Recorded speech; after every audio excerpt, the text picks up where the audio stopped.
Debemos significar, debemos señalar, o sea, pero sin ningún rubor, que a lo largo del Corán queda reiteradamente manifiesto el odio. El odio es máxima en el Corán. Así, la Sura 2, en su alaya 92, dice: el que sea enemigo del Señor, de sus ángeles, de sus enviados, de Gabriel y de Miguel, tendrá a Dios por enemigo, porque Dios odia a los infieles. Evidentemente, la primera parte del aserto admite un tipo de discusión esencial, y es que Dios no es enemigo de nadie, contra lo que nos dice Mahoma, sino en todo caso es el pecador el enemigo de Dios. A continuación afirma Mahoma algo terrible, pero terrible. Dios odia a los infieles. Eso es algo sumamente significativo, un hecho absolutamente ajeno, no solamente ajeno, sino contrario, enfrentado al cristianismo. En ningún texto cristiano, en ningún texto aparece un juicio como el citado. Vaya barbaridad. Cierto que en la epístola a los hebreos, San Pablo dice: ¿cuánto mayor castigo pensáis que merecerá el que pisoteare al Hijo de Dios y tuviere por inmunda la sangre del pacto en el cual fue santificado e hiciere frente al Espíritu de gracia? Y en la epístola a los romanos sigue diciendo: porque es servidor de Dios para tu bien, pero si haces lo malo, teme, porque no en vano lleva la espada, pues es servidor de Dios, vengador para castigar al que hace lo malo. También el Evangelio de San Mateo nos dice: y si alguno no os recibiere ni oyere vuestras palabras, salid de aquella casa o ciudad y sacudid el polvo de vuestros pies. De cierto os digo que en el día del juicio será más tolerable el castigo para la tierra de Sodoma y de Gomorra que para aquella ciudad. Parece manifiesta la diferencia existente entre unos y otros conceptos, y es que Dios no tiene capacidad de odiar, sí tiene capacidad de castigar, como un padre castiga a sus hijos, pero el padre cuando castiga a sus hijos no lo hace con odio, sino con amor. Hasta el extremo que también San Mateo relata parte de lo que sucederá en el juicio final. Entonces le responderá diciendo: de cierto os digo que en cuanto no lo hicisteis a uno de estos más pequeños, tampoco a mí lo hicisteis. E irán estos al castigo eterno, y los justos a la vida eterna. ¿Castigo? Sí. ¿Odio? No. El injusto se condena a sí mismo, con dolor del Padre. En la segunda epístola a los tesalonicenses dice San Pablo: si alguno no obedece a lo que decimos por medio de esta carta, a ese señaladlo, y no os juntéis con él, para que se avergüence. Mas no lo tengáis por enemigo, sino amonestadle como a hermano. Y en la epístola a los colosenses dice: y a vosotros también, que erais en otro tiempo extraños y enemigos en vuestra mente, haciendo malas obras, ahora os ha reconciliado. Y en la epístola a los romanos: si tu enemigo tuviese hambre, dale de comer; si tuviere sed, dale de beber; pues haciendo esto, ascuas de fuego amontonas sobre su cabeza. Sensible diferencia de conceptos los del cristianismo con relación al Islam. Y es que Dios no odia a los infieles, sino que bien al contrario, los ama.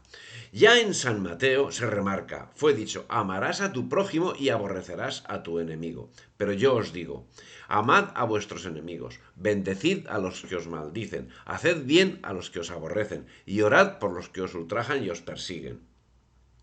Y San Lucas remarca el mismo concepto: amad pues a vuestros enemigos, y haced bien, y prestad, no esperando de ello nada, y será vuestro galardón grande, y seréis hijos del Altísimo, porque Él es benigno para con los ingratos y malos. Estas son todas las citas que los textos evangélicos dedican al castigo de forma directa, con una peculiaridad. A lo largo de todos los textos se transmite la idea de perdón, el perdón de pecados. Epístola a los colosenses: habiéndonos predestinado para ser adoptados hijos suyos por medio de Jesucristo, según el puro afecto de su voluntad, para alabanza de la gloria de su gracia, con la cual nos hizo aceptos en el amado. en quien tenemos redención por su sangre, el perdón de pecados según las riquezas de su gracia. Eso lo dice en la epístola a los filipenses. Y no es solo San Pablo, también San Mateo remarca, y perdónanos nuestras deudas como también nosotros perdonamos a nuestros deudores. Porque si perdonáis a los hombres sus ofensas, el Padre Celestial os perdonará también a vosotros. Pero si no perdonáis a los hombres sus ofensas, tampoco el Padre os perdonará vuestras ofensas. Así como el asesinato y el odio son las constantes del Corán, insisto, el asesinato y el odio son las constantes del Corán, el perdón es la constante del Evangelio. San Mateo relata, entonces se le acercó Pedro y le dijo, Señor, ¿cuántas veces perdonaré a mi hermano que peque contra mí? ¿Hasta 7? Jesús le dijo, no te digo hasta 7, sino aún hasta 70 veces 7. San Lucas remarca ese principio. No juzguéis y no seréis juzgados, no condenéis y no seréis condenados, perdonad y sed perdonados. Según nos enseña Jesucristo, Dios no odia al enemigo, sino que combate al enemigo del hombre. Dios es incapaz de odiar, porque Dios es amor. Por su parte, y sin embargo, enfrentado a todo lo que acabo de decir de los evangelios, Mahoma dice en la Sura 2, la vaca, versículo 187, dice textualmente, y textualmente hay que atender, conforme venimos sabiendo, el Corán. Tiene que ser textual. Y textualmente, Mahoma dice, matadles donde quiera que los halléis y expulsadles de donde ellos os han expulsado. La tentación de la idolatría es peor que la carnicería en la guerra. No les libréis combate junto a oratorio sagrado, a no ser que ellos os ataquen. Si lo hacen, matadlos. Tal es la recompensa de los infieles. El odio es manifiesto. El desarrollo de la doctrina sigue por los mismos derroteros.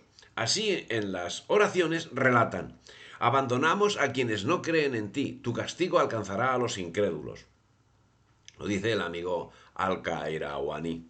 Pero en cualquier caso, los mejores alegatos contra el Islam están en la lectura del Corán, que debe ser literal como ellos marcan, no porque yo lo diga, sino porque ellos lo dicen. La lectura debe ser literal. Así, por ejemplo, también en la sura La familia de Imran dice en la Aleya 27 que los creyentes no tomen por amigos, al tanto, que los creyentes, al tanto, que los creyentes no tomen por amigos o aliados o patronos a infieles más bien que a creyentes. Los que lo hiciesen no deben esperar nada de parte de Dios a menos que no tengan que temer algo de su parte. Y en la Aleya 29 dice, sabed que Dios no ama a los infieles.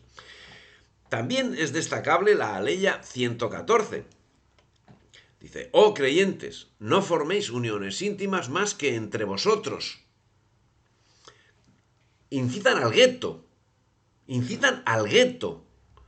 Los infieles no dejarían de corromperos.